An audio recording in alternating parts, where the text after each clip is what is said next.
Hello दोस्तों, आप सभी का हमारे चैनल स्टडी ग्रुप एजुकेशन में स्वागत है। आज की इस वीडियो में हम छत्तीसगढ़ शिक्षक भर्ती के लिए विज्ञान विषय के कुछ महत्वपूर्ण एमसीक्यू प्रश्नों पर चर्चा करेंगे जो कि आवर्त सारणी से संबंधित हैं। तो चलिए वीडियो स्टार्ट करते हैं। पहला प्रश्न दिया गया है, आधुनिक आवर्त सारणी का आविष्कार किसने किया था? ऑप्शन ए है फैराडे, ऑप्शन बी है मेंडलीफ, ऑप्शन सी है न्यूटन, ऑप्शन डी है बोहर। तो इसका सही आंसर होगा ऑप्शन बी मेंडलीफ। आधुनिक आवर्त सारणी का आविष्कार मेंडलीफ के द्वारा किया गया था। अगला प्रश्न है, आवर्त सारणी में कौन से तत्व की उच्चतम इलेक्ट्रॉन बंधुता होती है? ऑप्शन ए है कॉपर, ऑप्शन बी है क्लोरीन, ऑप्शन सी है आयरन, ऑप्शन डी है मरकरी। तो इसका सही आंसर होगा ऑप्शन बी क्लोरीन। आवर्त सारणी में क्लोरीन की उच्चतम इलेक्ट्रॉन बंधुता होती है। अगला प्रश्न है, दमित्री मेंडलीफ ने क्या तैयार किया था? तो जैसा मैंने बताया, रासायनिक तत्वों के आवर्त सारणी को सर्वप्रथम दमित्री मेंडलीफ के द्वारा तैयार किया गया था। अगला प्रश्न है, आधुनिक आवर्त सारणी की तीसरी अवधि का सबसे अधिक विद्युत धन तत्व और सबसे ऋणात्मक तत्व कौन सा है? ऑप्शन ए है sodium potassium, magnesium aluminium, sodium chlorine, aluminium chlorine. तो इसका सही आंसर होगा ऑप्शन सी। आधुनिक आवर्त सारणी की तीसरी अवधि का सबसे विद्युत धन तत्व सोडियम है, जबकि सबसे ऋणात्मक तत्व क्लोरीन है। अगला प्रश्न है, HF तत्व के एलिमेंट हैफनियम का नाम निम्नलिखित में से किस स्थान पर दिया गया? Germany, Copenhagen, Sweden, France. तो इसका सही आंसर होगा ऑप्शन बी कोपेनहेगन। अगला प्रश्न है, रक्त स्त्राव को रोकने के लिए आमतौर पर किस एल्युमिनियम लवण का प्रयोग किया जाता है? Aluminium chloride, aluminium nitrate, aluminium sulphate, potash alum. तो इसका सही आंसर होगा option D potash alum. Potash alum का प्रयोग रक्त स्त्राव को रोकने के लिए किया जाता है। अगला प्रश्न, निम्नलिखित में से किस परमाणु का व्यास सबसे बड़ा है? ऑप्शन ए है आयोडीन, ऑप्शन बी है फ्लोरीन, ऑप्शन सी है क्लोरीन, ऑप्शन डी है ब्रोमीन। तो इसका सही आंसर होगा ऑप्शन ए आयोडीन। अगला प्रश्न है, किस तत्व का परमाणु क्रमांक 3 है? Boron, lithium, beryllium, sodium. तो इसका सही आंसर होगा ऑप्शन बी लिथियम। लिथियम का परमाणु क्रमांक 3 होता है।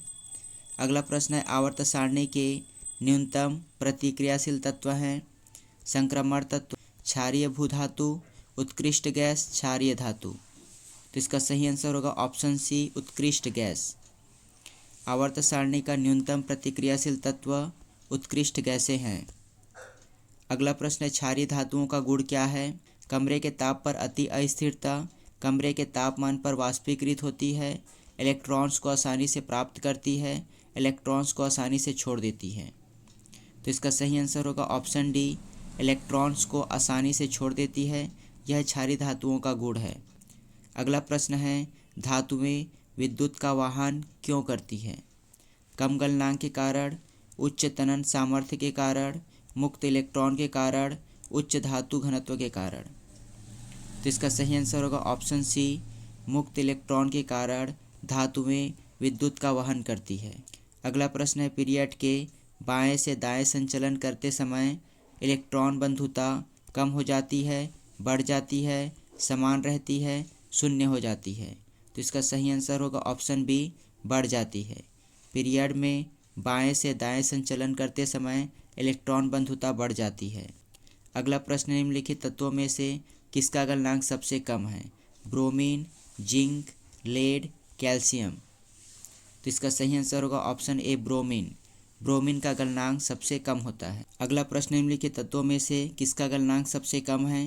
टाइटेनियम, गंधक, आर्गन, जिंक। तो इसका सही आंसर होगा ऑप्शन सी आर्गन।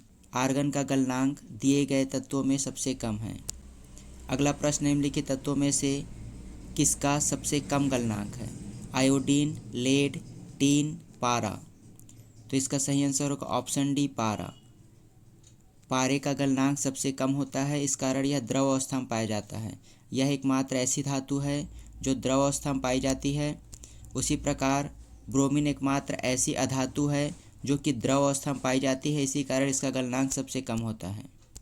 अगला प्रश्न है, सोडियम धातु का संग्रह निम्नलिखित में डुबोकर किया जाता है? कैरोसिन में, अमोनिया में, जल में, हवा में। तो इसका सही आंसर होगा ऑप्शन ए कैरोसिन में। सोडियम एक क्रियाशील धातु होता है, इस कारण इसे कैरोसिन में डुबो कर रखा जाता है। अगला प्रश्न है, आजकल सड़कों पर रोशनी के लिए प्रायः पीले लैंपों का प्रयोग किया जाता है। उन लैंपों में निम्न में से किस गैस का प्रयोग किया जाता है? Sodium, neon, hydrogen, nitrogen. तो इसका सही आंसर होगा ऑप्शन ए, सोडियम। आजकल सड़कों पर रोशनी के लिए प्रायः पीले लैंपों का प्रयोग किया जाता है और उसमें सोडियम गैस का प्रयोग किया जाता है। अगला प्रश्न, निम्नलिखित में से किसे आमतौर वॉशिंग सोडा के रूप में जाना जाता है? Calcium carbonate, calcium acetate, magnesium sulphate, sodium carbonate. तो इसका सही आंसर होगा option D, sodium carbonate. Sodium carbonate को वॉशिंग सोडा के नाम से जाना जाता है। अगला प्रश्न है, धोने का सोडा किसका प्रचलित नाम है? Calcium carbonate, magnesium carbonate, sodium carbonate, potassium carbonate. तो इसका सही आंसर होगा ऑप्शन सी, सोडियम कार्बोनेट। धोने के सोडे को सोडियम कार्बोनेट कहा जाता है। और इस वीडियो का आखिरी प्रश्न, सोडियम कार्बोनेट सामान्यतः जाना जाता है। तो इसका भी आंसर होगा option B, soda. Sodium carbonate soda के रूप में जाना जाता है, जबकि सोडियम बाइकार्बोनेट को खाने का सोडा कहते हैं। तो ये हुआ विज्ञान विषय के कुछ महत्वपूर्ण प्रश्न। अगर आपको वीडियो अच्छी लगी तो वीडियो को लाइक करना ना भूलें।